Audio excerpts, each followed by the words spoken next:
Guys आज का हमारा टॉपिक होने वाला है electric dipole and dipole moment. Guys इसमें हम लोग तीन डिफिनीशंस को कवर अप करेंगे। इलेक्ट्रिक डाइपोल क्या है, डाइपोल मोमेंट क्या है और डाइपोल लेंथ क्या है। वीडियो थोड़ा सा बड़ा हो सकता है बट इवन देन सारा आपका कॉन्सेप्ट क्लियर हो जाएगा। गाइस हम लोगों ने पीछे के वीडियो में इलेक्ट्रिक चार्ज के बारे में बहुत डिटेल में बात करी और आज हम लोग इलेक्ट्रिक चार्ज से आगे बढ़ गए हैं इलेक्ट्रिक डाइपोल की तरफ। तो हमें आज चेंज करना है चार्ज को डाइपोल में। तो इलेक्ट्रिक चार्ज क्या है, आप सभी जानते हो इलेक्ट्रिक चार्ज दो तरह का होता है, एक पॉजिटिव चार्ज होता है और दूसरा हमारा क्या होता है, निगेटिव चार्ज होता है। किसी भी बॉडी पे पॉजिटिव चार्ज कब आता है, तो किसी बॉडी पे पॉजिटिव चार्ज आने का एक ही तरीका है कि उससे इलेक्ट्रॉन बाहर चले जाएं, और किसी भी बॉडी पे अगर मान लीजिए निगेटिव चार्ज आया है तो उस पर बच्चों इलेक्ट्रॉन अंदर आ गए हैं। तो इस तरह से किसी बॉडी को हम पॉजिटिवली चार्ज या निगेटिव चार्ज बना सकते हैं इलेक्ट्रॉनों के बाहर जाने से और इलेक्ट्रॉनों के अंदर आने से। अब यहाँ पर चूंकि लिखा हुआ है डाइपोल, तो सबसे पहले हम बात करेंगे पोल का मतलब क्या होता है। जैसे हम लोग जानते हैं बच्चों कि जो भी हमारे मैग्नेट्स होते हैं, मैग्नेट्स आपके नॉर्थ पोल और साउथ पोल को रिप्रेजेंट करते हैं। एक पोल नॉर्थ होता है और दूसरा बच्चों क्या होता है, साउथ पोल। तो इनको जिस तरह हम लोग पोल बोलते हैं वैसे ही हम लोग यहाँ पर पोल वर्ड यूज कर रहे हैं पॉजिटिव और निगेटिव चार्ज के लिए। दैट मीन्स हमें क्या यूज करना है, दो पोल यूज करने हैं, लेकिन दोनों पोल कैसे होंगे, इलेक्ट्रिकली चार्ज होंगे। तो हम लोग दो इलेक्ट्रिकली चार्ज पोल लेने का मतलब है कि हम लोग एक पॉजिटिव चार्ज और एक निगेटिव चार्ज दोनों को एक सर्टेन डिस्टेंस पे रख दें, एक सर्टेन डिस्टेंस पे रख दें और उनके बीच की एक सर्टेन डिस्टेंस क्या होने वाली है वो मैं ले लेने वाला हूँ 2L या 2A, आप जो भी लेना चाहें डजंट मैटर। खास बात यहाँ ध्यान देने वाली है कि अगर इवन देन अगर आप इसको ले लेते हैं 3 माइक्रोकूलम और इसको ले लेते हैं 5 माइक्रोकूलम, तो बच्चों ये आपका कॉन्सेप्ट गलत हो जाएगा। आपको दोनों ही जो चार्ज लेने हैं उनका मैग्नीट्यूड जो है वो सेम होना चाहिए। दैट मीन्स अगर ये 3 माइक्रोकूलम का है तो ये भी आपका क्या होना चाहिए, 3 माइक्रोकूलम का होना चाहिए। अब क्वेश्चन यहाँ पे आता है डिफिनीशन क्या होने वाली है। तो एक्चुअल में इलेक्ट्रिक डाइपोल है क्या, इलेक्ट्रिक डाइपोल एक सिस्टम है। Electric dipole is a system of two equal and opposite charge placed at a certain distance,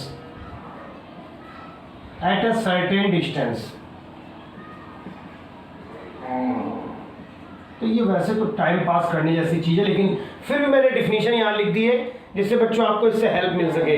तो एक बार आप इसको स्टडी करें, देखिए क्या लिखा है मैंने आपको लिए। मैं लिखा है इलेक्ट्रिक डाइपोल क्या, इलेक्ट्रिक डाइपोल एक सिस्टम है किसका, दो इक्वल और अपोजिट चार्ज का, जो कहाँ रखे हुए हैं, एट अ सर्टेन डिस्टेंस, एक निश्चित दूरी पर एक दूसरे से रखे हुए हैं। यहाँ पर देख रहे हैं आप, एक पॉजिटिव चार्ज है और दूसरा क्या है, निगेटिव चार्ज है। उन दोनों के बीच का डिस्टेंस हमने क्या ले रखा है, 2L। आप चाहें तो इसको L मान लें, आप X मान लें, आप P मान लें, डजंट मैटर। लेकिन एक यहाँ पर इशू आने वाला है, जब हम लोग अभी आगे और डेरिवेशंस की तरफ बढ़ेंगे तो आप महसूस करेंगे कि हाँ यहाँ पे 2L लेना ठीक होगा।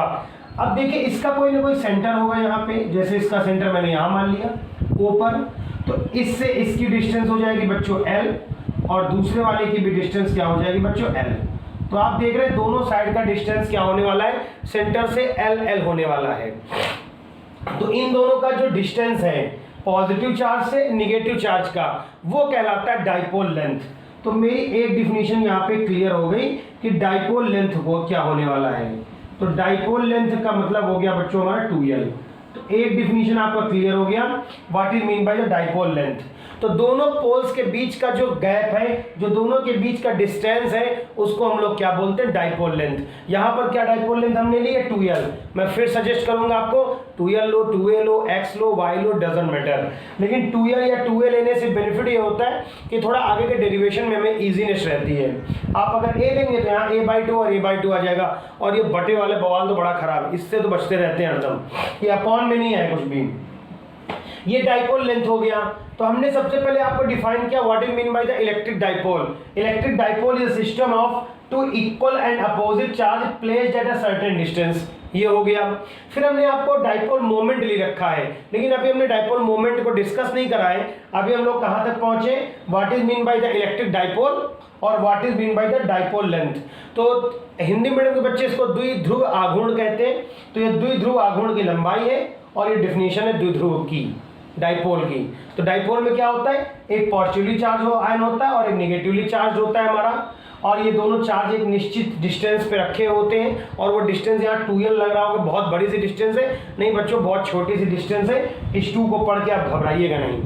तो चलिए अब हम पढ़ते हैं अपने अगले टॉपिक की तरफ, और वो है हमारा डाइपोल मोमेंट।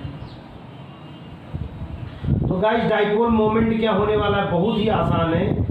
डाइपोल मोमेंट क्या होता है कि डाइपोल मोमेंट होता है दोनों ही चार्ज में से किसी एक चार्ज का मैग्नीट्यूड और उनके बीच के डिस्टेंस का वेक्टर प्रोडक्ट, सदिश गुणनफल। तो इसको रिप्रेजेंट किससे करते हैं, P से। P इज इक्वल टू क्या हो जाएगा, दोनों में से कोई एक चार्ज, हमें साइन से मतलब नहीं है, दैट मीन्स यहाँ पे लिखा हुआ है +Q और यहाँ पे क्या लिखा हुआ है बच्चों, -Q। या आप इधर माइनस उधर प्लस कर दें, कोई फर्क नहीं पड़ता उससे। मोस्ट ऑफ द केसेस में आप देखेंगे कि आपको इस साइड में माइनस लिखा हुआ मिलेगा, ज्यादातर केसेस में। एनसीईआरटी में भी इधर माइनस इधर प्लस किया है, तो मैं भी इधर प्लस कर दे रहा हूँ और इधर माइनस कर दे रहा हूँ, ठीक है। तो वो एनसीईआरटी के अकॉर्डिंग की वजह से करा है, बाकी कोई फर्क नहीं पड़ता इससे।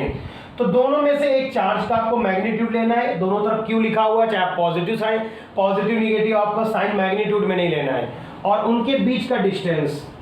अब अगर आप देखेंगे तो यहाँ तो मैंने लिख दिया है, पर अभी ये वेक्टर नहीं बना है, अभी तो ये स्केलर प्रोडक्ट है।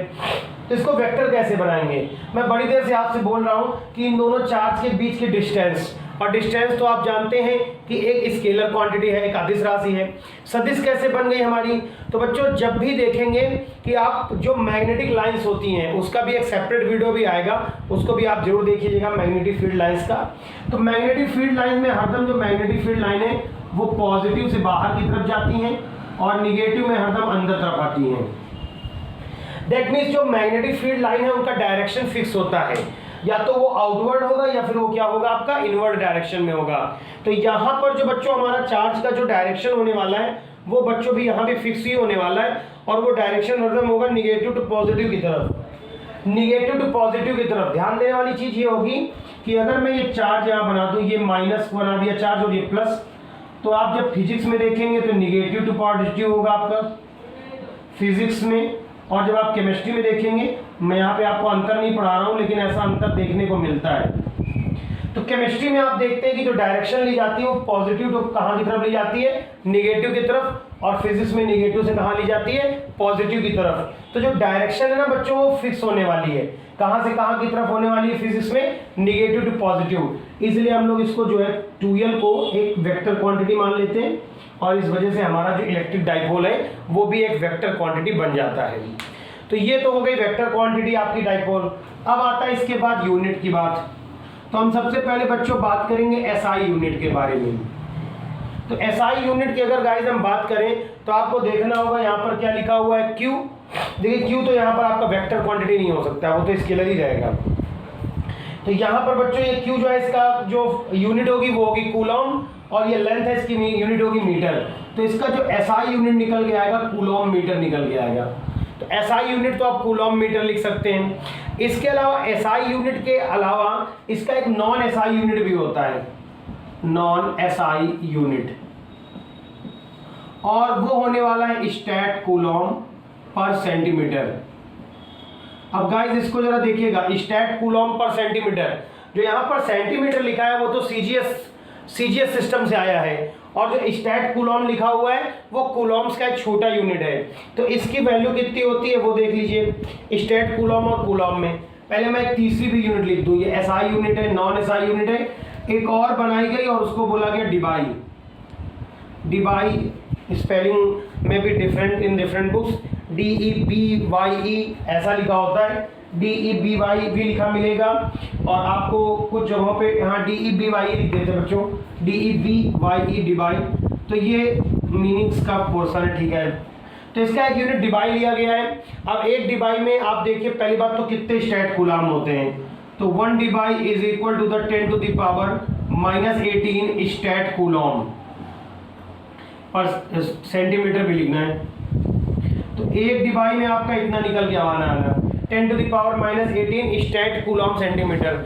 इसके अलावा अभी आप देखो तो हम लोगों को इसको अगर कूलॉम में रिप्रेजेंट करना हो तो आप इसको लिख सकते हैं 3.33 इंटू 10⁻32 30 कूलॉम सेंटीमीटर। तो जो डिवाई होता है आपका बच्चों, डिवाई वो स्टैट कूलॉम और कूलॉम से ऐसे जुड़ा होता है, दोनों को मैंने यहाँ पे रिप्रेजेंट कर दिया है। तो अभी हम इसको समअप करेंगे, उसके पहले हम चाहेंगे आप एक इसका स्क्रीनशॉट ले लें तो मैं आपको एक छोटे से एग्जांपल समझा दूं ऐसा कहाँ इसके यूजेस कहाँ देखने को मिलते हैं। ये जो इलेक्ट्रिक डाइपोल आप देख रहे हैं इसका यूजेज आपको कहाँ देखने को मिलेगा। तो गाइस जैसे आप देखें, अगर मैं देखूं एक HCl मॉलिक्यूल के बारे में, तो आपको पता है H और Cl के बीच में एक एक इलेक्ट्रॉन की पेयरिंग होती है, ठीक है। चूंकि Cl ने अपनी पेयरिंग में 7 इलेक्ट्रॉन यूज कर रखे होते हैं और H ने यहाँ पर एक एक इलेक्ट्रॉन की शेयरिंग हो रही होती है, तो हमारा HCl का मॉलिक्यूल बन जाता है। लेकिन आपको ये बहुत अच्छे से पता है कि ये थोड़ा सा इलेक्ट्रोनेगेटिविटी के मामले में Cl हायर है हाइड्रोजन से, तो Cl थोड़ा सा इलेक्ट्रॉन को अपनी तरफ अट्रैक्ट कर लेता है। इससे Cl पे आ जाएगा नेगेटिव चार्ज और हाइड्रोजन पे क्या आ जाएगा, पॉजिटिव चार्ज। तो ये HCl अगर आप देखो तो एक डाइपोल की तरफ बिहेव कर रहा है और इसका डाइपोल मोमेंट हम आसानी से निकाल सकते हैं Q इंटू 2L के फॉर्मूले से। अगर HCl का आप डाइपोल मोमेंट जानना चाहें तो 1.04 डिवाई होता है बच्चों, इसका डाइपोल मोमेंट 1.04 डिवाई। आप इसको नोट भी कर सकते हैं अपने नोट्स में कि HCl का जो यहाँ पे आपका निकलने वाला है जो डाइपोल मोमेंट है वो 1.04 डिवाई निकलने वाला है। तो इस तरह से हम लोग डाइपोल मोमेंट से इन मॉलिक्यूल की मोलैरिटी या पोलैरिटी के बारे में भी कलेक्शन डाटा कलेक्ट कर सकते हैं। तो इस तरह से आप इसका एप्लीकेशन भी देख लिए कहाँ एप्लीकेशन होने वाला है। तो हम लोगों ने आज के वीडियो में क्या डिस्कस करा, हमने बात करी इलेक्ट्रिक डाइपोल क्या होता है, डाइपोल लेंथ क्या होती है हमारी, डाइपोल मोमेंट क्या होता है, क्यों ये एक वेक्टर क्वांटिटी है, और इसके अलावा इसकी बहुत सारी यूनिट्स डिफरेंट टाइप की, और इसका एक एप्लीकेशन भी इसके वीडियो में हम लोगों ने डिस्कस किया है। अब आगे के वीडियो में हम लोग इलेक्ट्रिक फील्ड लाइंस के बारे में बात करेंगे जो हमने आज आपको सजेस्ट किया है। उन वीडियोस की नोटिफिकेशन आपको टाइम से मिल जाए, इसलिए बच्चों चैनल को सब्सक्राइब करके बेल आइकन को जरूर दबा लीजिए। वीडियो आपको कैसा लगा हमें कमेंट सेक्शन में जाके जरूर बताइए। अगर वीडियो अच्छा लगा तो वो भी बताइए। अगर कोई इशू आ रहा है या कोई आपको लगता है कि इस तरह के चैनल में सुधार होने चाहिए तो आप कमेंट सेक्शन में वो भी हमें जरूर बताएं। आपके यही चैनल आपके लिए ही बनाया गया है जिसमें सुधार आपके लिए किया जाएगा, तो आपके सजेशन हमारे लिए बहुत इंपॉर्टेंट है। Thanks for joining and watching this video. Your host and host, Educate Everyone.